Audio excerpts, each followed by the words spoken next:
There is a kind of half-assed liberal idea that while colonialism wasn't great, at least Britain gave India the trains. And maybe that's something they should be thankful for. After all, trains are pretty useful, especially in the 7th largest country on Earth. So, colonialism, maybe not all that bad?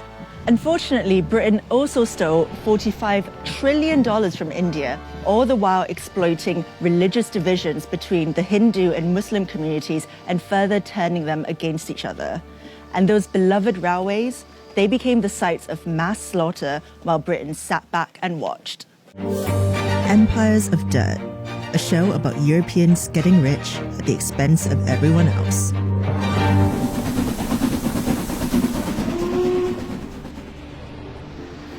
Britain first got involved in India through the East India Company, which had its headquarters right here on Leadenhall Street.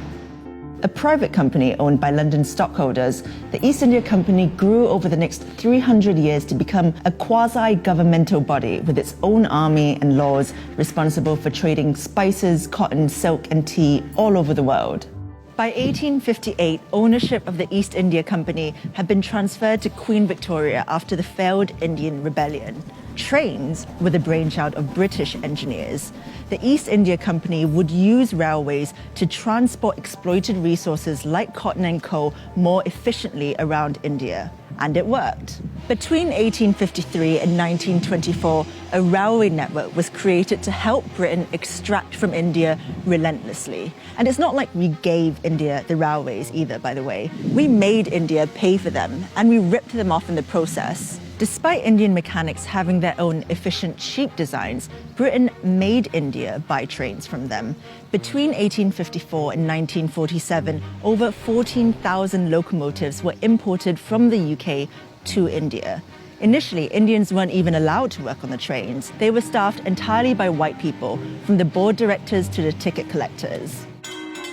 The railways made little profit, but British shareholders who invested in its construction made vast returns, guaranteed at the expense of Indian taxpayers who had to pay for it. India's railways were basically like someone burgling your house, building a ramp to wheel all your stuff out, sending you a bill for that ramp, and expecting a round of applause at the end of it. Now that the railways were built, Britain could get down to the task at hand, squeezing India for every last ounce of profit. They were really good at it. In the 1600s, when the East India Company was established, Britain accounted for less than 2% of the world's GDP, while India accounted for almost a quarter of it. By the 18th century, Britain had become one of the most powerful empires in the world, while the prosperity of the Mughal Empire was fading fast.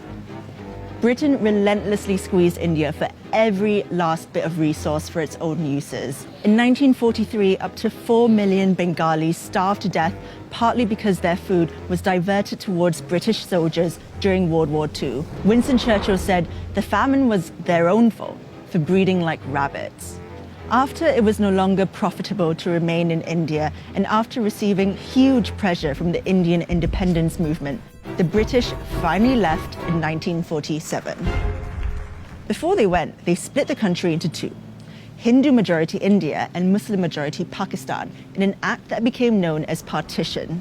But in their haste to get out of the country, British diplomats arranged a shoddy partition agreement that ignored the fact there would be inter-religious conflict.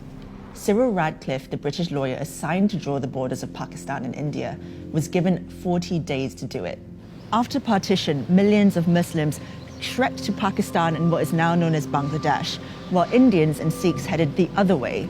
Violence between Pakistan and India ensued. Within a year of the British leaving, 15 million people were displaced, and between 1 and 2 million people were dead. Trains became the sites for mass murder during the migration. Trains filled with refugees crossing the border on each side were stopped, and everyone on board was murdered. Women were captured and raped. Carriages were set on fire with petrol, with people still inside. The only ones spared were the drivers, so they could transport their trains full of dead bodies to the final destination. The British knew about the train massacres, but they'd already washed their hands clean of India. Prime Minister Clement Attlee, writing to Lord Mountbatten, the last Viceroy of India in 1947, said, "Keep India united if you can. If not, save something from the wreck. In any case, get Britain out." Despite all this, the 4 million starved to death, the careless partition, the $45 trillion they stole from the Indian people, many don't think that the British did anything wrong in India. A YouGov poll in 2014 found that 59% of respondents thought the British Empire was something to be proud of, and only 19% were ashamed of its misdeeds. Trains, cricket, empire. What could possibly be wrong with that?